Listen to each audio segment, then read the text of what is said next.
cheated you guys a little bit because I just wasn't thinking.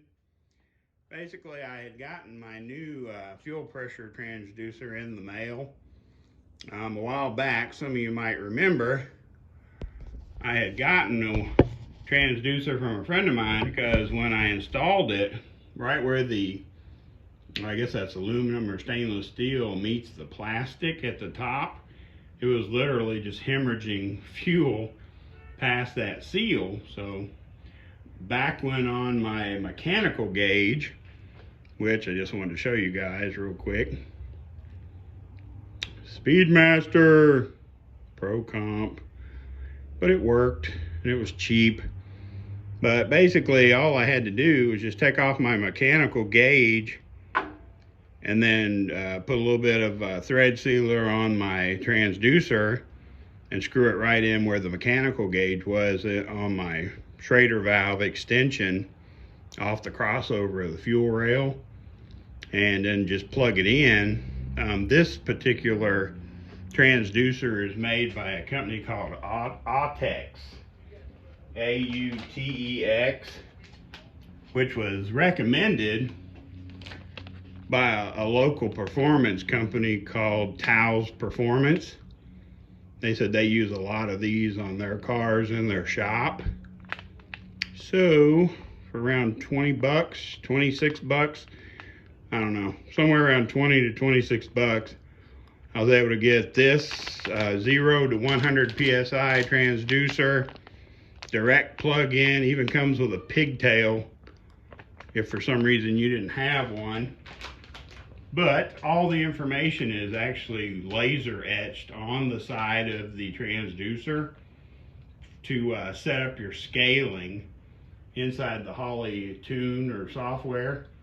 So tonight I'll just have to pull my SD card, take it into the laptop, and just, add the fuel pressure to my gauge cluster or format, and then just add that information that they provide laser etched into the side of that transducer into the tune. So, but this video is actually about trying to fix a stupid squeaky tensioner, which now I'm wondering if it maybe wasn't the pulley, the idler pulley on the tensioner, or if the brand new or less than 6 months old tensioner assembly could be causing this squeaky noise.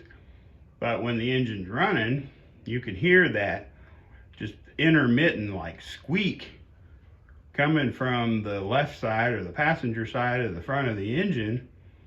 So me and another friend of mine had listened to it closely, both sides, and we're like, well, it's definitely coming, or appears to be coming from that stupid tensioner assembly. So let me show you what I did today. I was watching a video from Brutal. It's a YouTube channel that basically focuses on Mustangs. I had watched a video recently where he was rebuilding or repacking one of the idler pulleys, or the pulley on his Lightning, because he's got one of those F-150 Lightnings with the supercharger on it, and one of his pulleys was squeaking or making noise. Apparently, I was not aware that you can actually open, if you're careful, you can open these idler pulleys and repack the bearings to make them quiet again, as long as you don't have any significant damage to the roller bearings. If you can see in there, there's roller bearings in there. This is the back side of the bearing. Now when you look at the front side, you can't see the roller bearings because it has some kind of a plastic cage system that holds those roller bearings. So basically I just pulled it apart, spun it. When I spin it, I don't feel any scratchiness, no crazy clunkiness. It doesn't make any noise.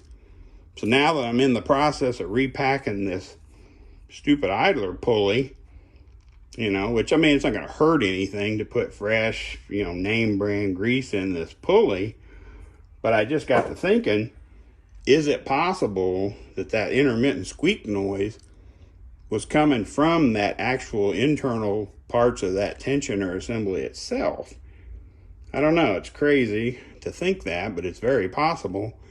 I may have to dig around and see if I can find my receipt and see if Advanced Auto Parts will warranty that tensioner assembly if I get done packing this thing and it doesn't actually work.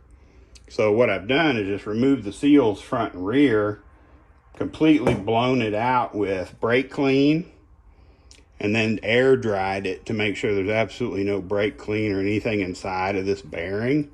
So then what I'll do is I'll reinstall the front seal with this plastic cage assembly for the ball bearings, flip it, and then I will just pack this bearing completely full like you would like a wheel bearing or something of that nature. Then put the rear seal, snap it back into place, wipe off whatever excess oozes out, and then I'll have a fully functional packed idler pulley to put back on the stupid Blazer. Everything seems to be trying to test me right now because my alternator that's on the Blazer quit charging. So I charged the battery up, put it back in, got it fired up, and I verified through the Holley dash that the voltage on the battery never changed. It only slightly dropped while I let it sit in the driveway and warm up.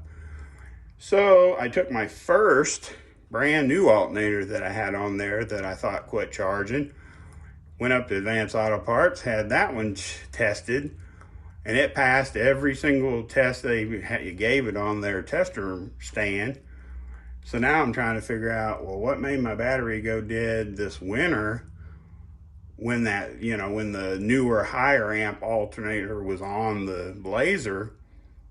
I just don't know for sure. So right now I'm going to go through and check some wiring. I might redo my wire that goes to my internal regulator on the alternator that excites it. I need to check and make sure that that thing is getting a full non-interrupted contact through the ignition switch. I might move that wire out of my fuse panel to my auxiliary fuse panel and start exciting the alternator with that connection reduced down to, I think it's supposed to be 5 to 7 volts. Pretty sure I found online that the LS alternators don't really appreciate a full 12 volts to the exciter wire. So that is on my agenda to do tonight or tomorrow morning, because I was supposed to take the Blazer to a chassis shop to have them look at the rear suspension and tell me what they think they want to do. So that's where I'm at, guys. Haven't really done a lot other than be mad at the Blazer. At a standstill doing port work on the heads until I can rebuild or replace my compressor on my air compressor.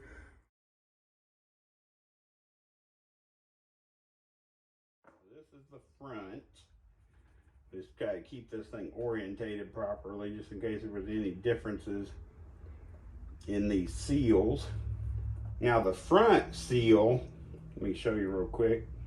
The front seal has this metal washer that covers it so it can't pop out.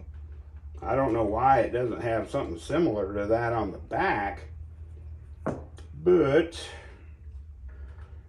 we'll see if we can get this thing to seal a little bit better, because I did notice when I took the pulley off the tensioner, this thing fell off and there was grease back behind that little wheel or behind that washer.